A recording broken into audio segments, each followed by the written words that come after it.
आज हम आपके लिए एक ऐसी कहानी सुनाएंगे जिसे सुनकर आप लोगों को कुछ नया सीखने को मिलेगा। बने रहिए आप लोग हमारे साथ। अगर आपको कहानी पसंद आए तो चैनल को सब्सक्राइब जरूर करें। हम सब जानते हैं कि महाराज श्री राम ने रावण को हराया था। ये बात सही है, परंतु रावण को और 4 महान शक्तिशाली और पराक्रमी विद्वानों ने हराया था। आज हम आपको उन चारों के बारे में बताएंगे और उनकी कहानी विस्तृत रूप से समझाएंगे। भगवान शिव जी, दूसरा बाली, तीसरा बलि, चौथा सहस्त्र बाहु। नंबर 1, बाली और रावण का युद्ध। जब रावण बाली से युद्ध करने के लिए उसके महल में पहुंच जाता है और बाली को युद्ध के लिए ललकारता है, उस समय बाली पूजा कर रहे होते हैं और बाली अपनी पूजा में मस्त होते हैं। जब ये रावण उनकी पूजा में बाधा डालने की कोशिश करता है, तब वह रावण को अपनी भुजाओं में दबाकर चारों समुद्र की परिक्रमा कर देते हैं। महाराज बाली इतने शक्तिशाली थे कि वह रावण को अपनी भुजाओं में दबाकर रोज सुबह उठकर 6 माह तक लगातार चारों समुद्रों की परिक्रमा करने के बाद सूर्य की पूजा किया करते थे।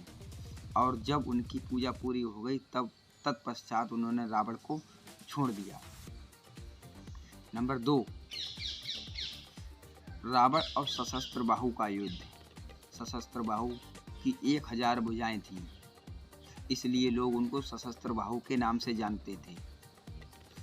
एक बार रावण सहस्त्र बाहु से युद्ध करने के लिए पहुंच जाता है, तब सहस्त्र बाहु नर्मदा नदी के बहाव को 1000 हाथों से रोक देते हैं।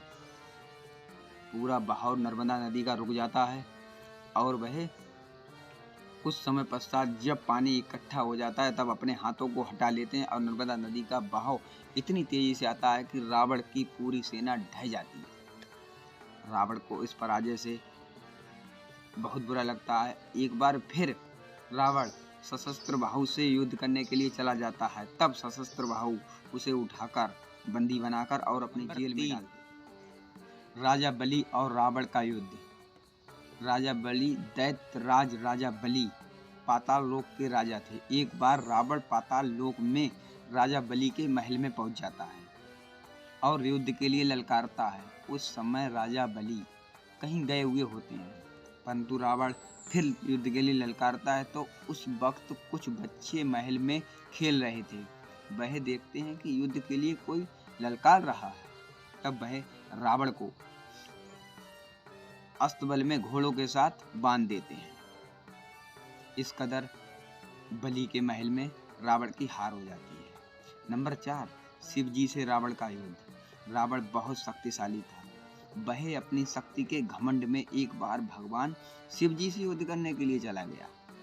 शिव जी उस टाइम पूजा कर रहे थे और वह रावण फिर शिव जी को युद्ध के लिए ललकारता है। जब शिव जी उसकी तरफ नहीं ध्यान देते हैं तो यह कैलाश पर्वत उठाने की कोशिश करता है। जब कैलाश पर्वत थोड़ा सा उठता है तब शंकर जी का ध्यान टूट जाता है और वह देखते हैं कि रावण कैलाश पर्वत उठाने की कोशिश कर रहा है। तब वह अंगूठे से थोड़ा सा बाहर बढ़ा देते हैं और रावण के दोनों हाथ कैलाश पर्वत के नीचे दब जाते हैं।